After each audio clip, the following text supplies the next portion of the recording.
Hey everybody, welcome back for another game break. So today is my top 10 list for the best games on the Super Nintendo.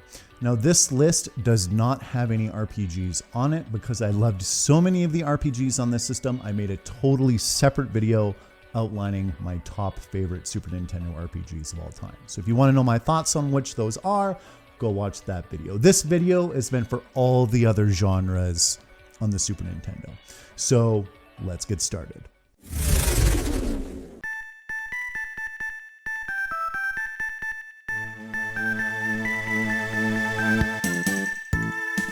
Pocky and Rocky. I am shocked that a bullet hell shooter made it onto this list because by and large it's a genre I really haven't played that much. It's one I've always thought I should maybe try more games in, but I just have never gotten around to it. But no, the big selling point on Pocky and Rocky, I guess for at least me at the time, was just its packaging. It's got that, that cutesy, unassuming, Japanese art style, very warm and inviting for, kids at my age at the time. It's a game I never even rented or bought. It was, a buddy of mine across the street had it and he'd invite me over to play, and, we would both just have so much fun playing this game. It was tough as nails for a couple of kids. Holy cow. We'd laugh and we'd cry and we'd just, we'd die, rinse and repeat over and over and over again. But it was just so enjoyable. And thinking back on it fondly, it was the couch co-op that really did make the game, so much fun for me. But I did play it again many years later, via emulation single player, and it was still quite enjoyable. I just died a lot. But no, Pocky and Rocky, excellent game. My top bullet hell shooter of all time, if only because it's probably the only one I've ever played.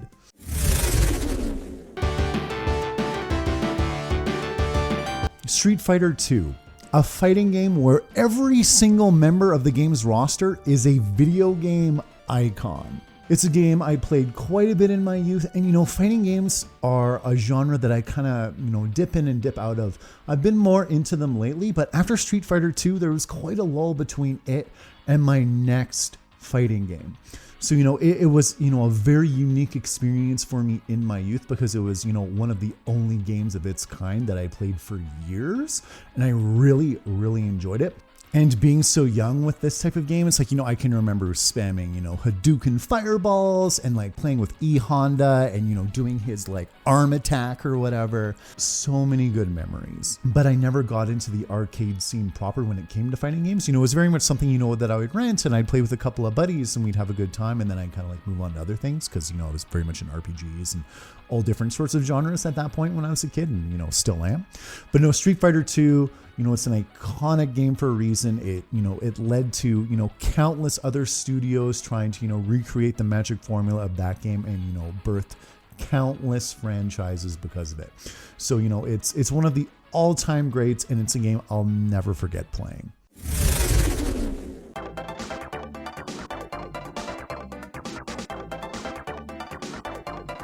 Super Mario Kart. Mario Kart is one of those franchises where, every time a new Nintendo console is announced, I almost immediately think about it. I'm like, oh my God, there's a new Nintendo console coming. We're gonna get a new Mario Kart for it.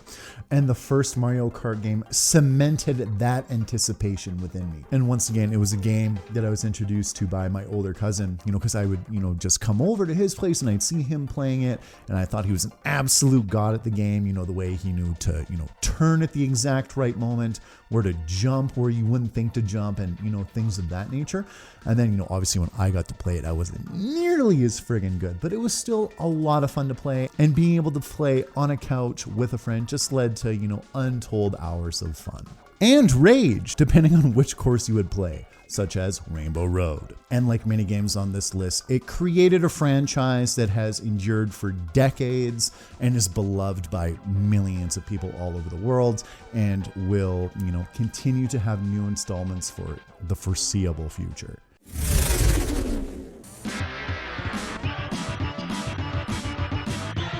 Teenage Mutant Ninja Turtles, Turtles in Time. I'm an 80s kid, so of course a Teenage Mutant Ninja Turtle game is going to be on this list, and it doesn't hurt either that Turtles in Time is one of the best side-scrolling beat-em-ups ever made, in my opinion.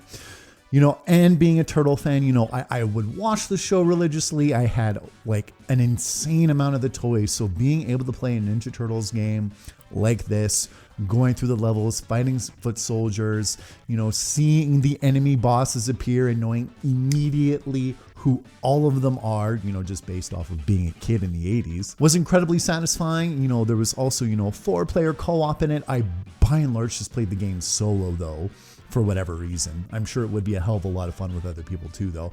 And it was just great to go through the game, in different time periods and fighting all these unique bosses from the Turtle universe, whether it's, fighting Rocksteady and Bebop or fighting Shredder and, having to, grab enemies and throw them at the screen in order to damage them, which was, a memory that's always stuck with me. No, but it's just, a fun, quick, beat 'em up side scroller, that had a lot of meaning for a Teenage Mutant Ninja Turtle fan like I was. And it's a game, once again, that is still very enjoyable to play today, for what it is.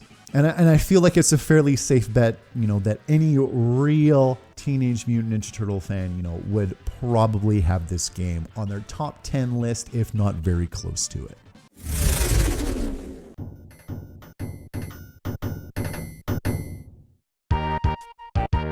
The Legend of the Mystical Ninja. Like Pocky and Rocky, this is one of those games, I was just like, where the fuck do they come up with this stuff? It was just so bizarre to me as a kid, just the whole aesthetic, at large.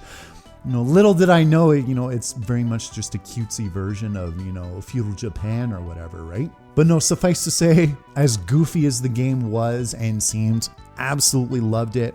And it had the town exploring element to it where you could go around and shop and gain new abilities, combined with the side scroller action set pieces. It meshed the two together very well, and it just shook up the formula a little bit, enough to make you feel like you were playing something more than just a side scroller, which, I still enjoyed by and large. It just gave that little bit more of a unique flavor. And when I first played the game, holy crap, did I find it difficult, like insanely difficult. And actually, when they released it on the eShop not too long ago, I think it was for the Wii U, maybe I last played it, or the Switch, I can't remember. It was, once again, still incredibly difficult. And thank God for the save state, on those consoles, because it just made replaying the game so much better, because you could just load to a point that's giving you a hard time and actually get through it. So, once again, that's the staple of Super Nintendo games. They were a lot harder by and large than a lot of games are today.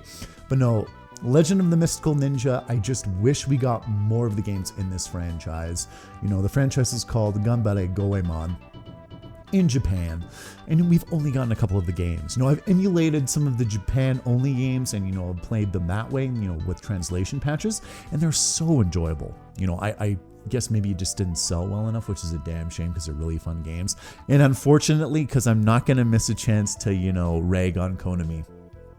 They haven't done anything with the franchise in years, and it's been relegated to essentially, pachinko game status. That's all they're really doing with the characters, is they're putting them in fucking pachinko games, which is just goddamn sad. But, here's hoping one day, Konami gets back into the game and, they start making Goemon games again, because I would pick them up in a heartbeat.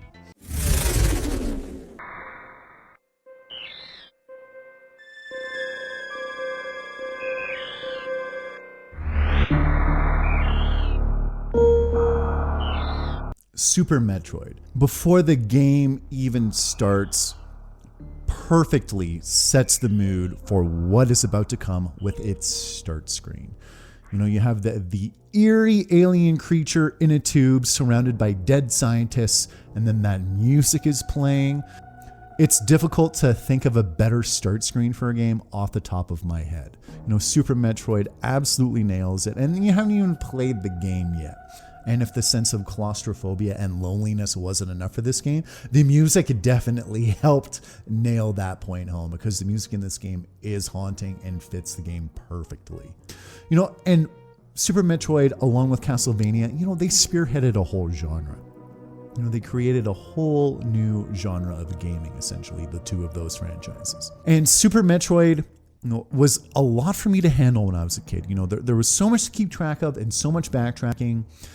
And honestly, the mood and almost the claustrophobia and the loneliness of the game was almost too much for me to handle. Like, I never did finish it until recently.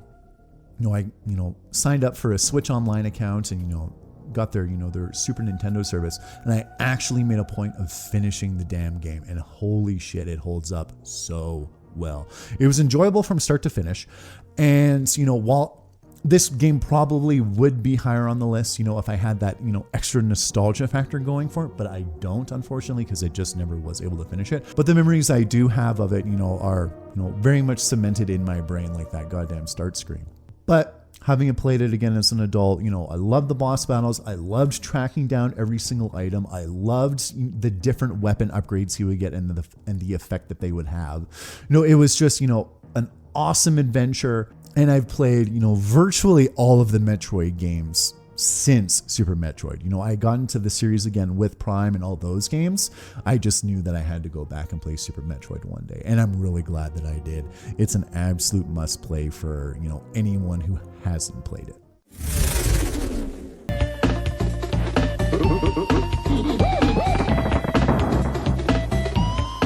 Donkey Kong Country. This is one of the few games that my sister and I would play together.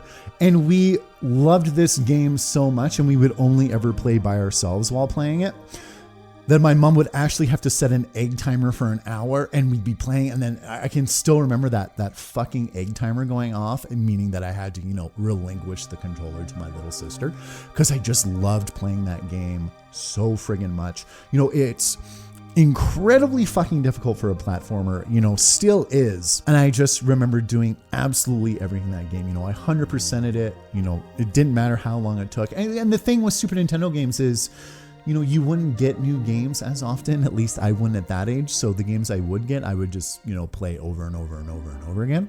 So, I have a lot of fond memories of doing that with games. Whereas I don't do that as much nowadays, but Donkey Kong, I definitely did. The side-scrolling elements were super fun. The enemy design was great. The world design was fantastic. The graphics were really good. And the music in it was excellent as well. Donkey Kong Country, an excellent game for the Super Nintendo. And I'm, sitting here hoping that they make a new game in the franchise soon.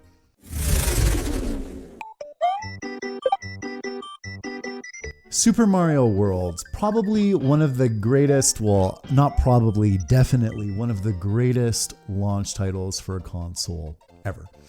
It was platforming at its finest. We get the introduction of Yoshi, Mario's trusted companion in this game, to shake up the gameplay a little bit, along with, various new power-ups and an absolute plethora of secrets to find in this game, with multiple ways to complete many of the levels in the game, like opening up new secret areas of the world map to explore, along with, secret levels as well. And it was accompanied by, a very suiting soundtrack as well. Super Mario World helped launch the Super Nintendo into the goddamn stratosphere. I don't think you could argue it didn't. Especially since it came packed with the system. It's an absolutely excellent game. Everyone should play it. And it just maintains Nintendo's track record of excellent when it comes to the Super Mario Brothers franchise.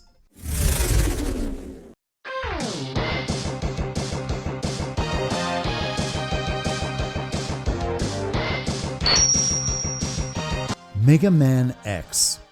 Depending on the day, my number 1 and number 2 spot on this list could possibly be interchanged. But we're having this game be number 2 for today. And I'm struggling with it because it very much could be number 1 as well. But no, Mega Man X solidified my love for the Mega Man franchise. Don't get me wrong, I played, a bunch of the original Mega Man games for the Nintendo, and I enjoyed them, but holy fuck. Mega Man X, as soon as you boot that game in and that electrifying music starts playing, and then you play the intro stage, which is just, phenomenal. One of the best intro stages of a game of all time. And then you meet Zero, a sidekick so cool that he almost eclipses Mega Man himself, and he gets his own sub-series of games later down the road. But no, this game is excellent with its, its character design. Everything looks absolutely badass in the new 16-bit art style. The bosses are super fun to play. The level design and the levels themselves are incredibly satisfying to go through. The game also has, a little bit of a darker story to it this time around, which I really found fascinating. And we get various armor power-ups this time as well that just make Mega Man look sick as hell. Mega Man X was firing on all cylinders. It made the little bit of backtracking that there was in the game, an absolute joy. It wasn't annoying. It was super satisfying to go through the game and get all the sub-tanks and all the power-ups to your health bar. Like, all that stuff was immensely satisfying. And then you obviously got, since it's a Capcom game, you can get, the special Hadouken move as well if you do absolutely everything. No, I need to make a separate review for Mega Man X by itself, tribute review definitely, because it's just an absolutely amazing game. It's my number 2 spot today, but it could easily be a number 1 spot as well. Mega Man X, if you haven't played it, play it. It's the best Mega Man game made to date.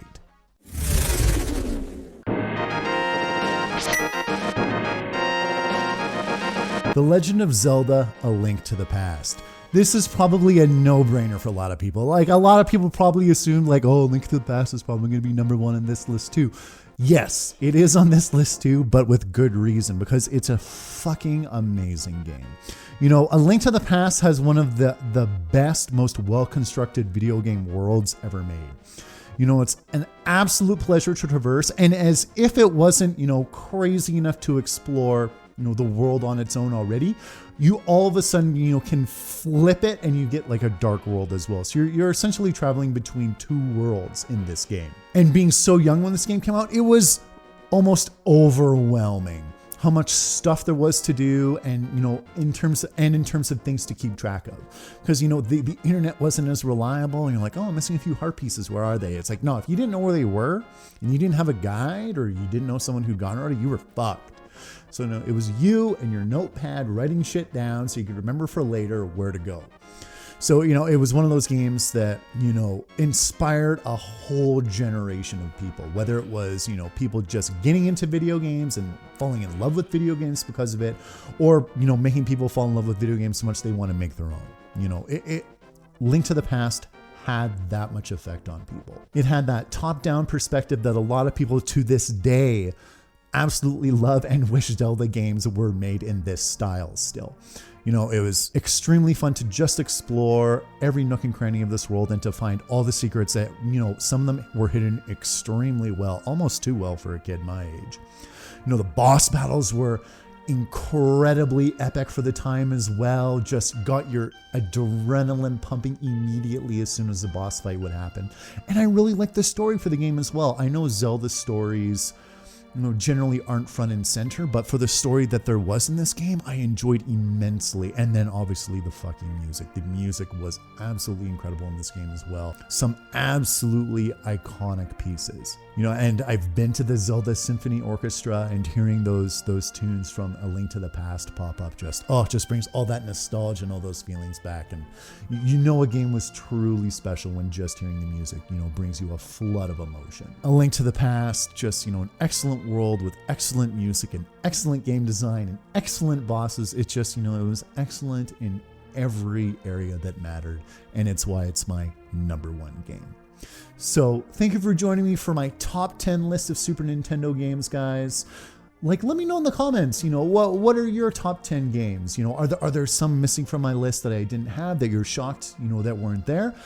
And keep in mind, Super Nintendo, there's a lot of games I haven't played for it still, just because I was so young and I couldn't play all the games for what I wanted to play. It's definitely one of those systems I'm constantly going back to and playing games from, just because I wasn't able to play as many as I wanted to. So if you have any recommendations, please let me know in the comments. I hope you enjoy this game break, everybody. I'll talk to you later.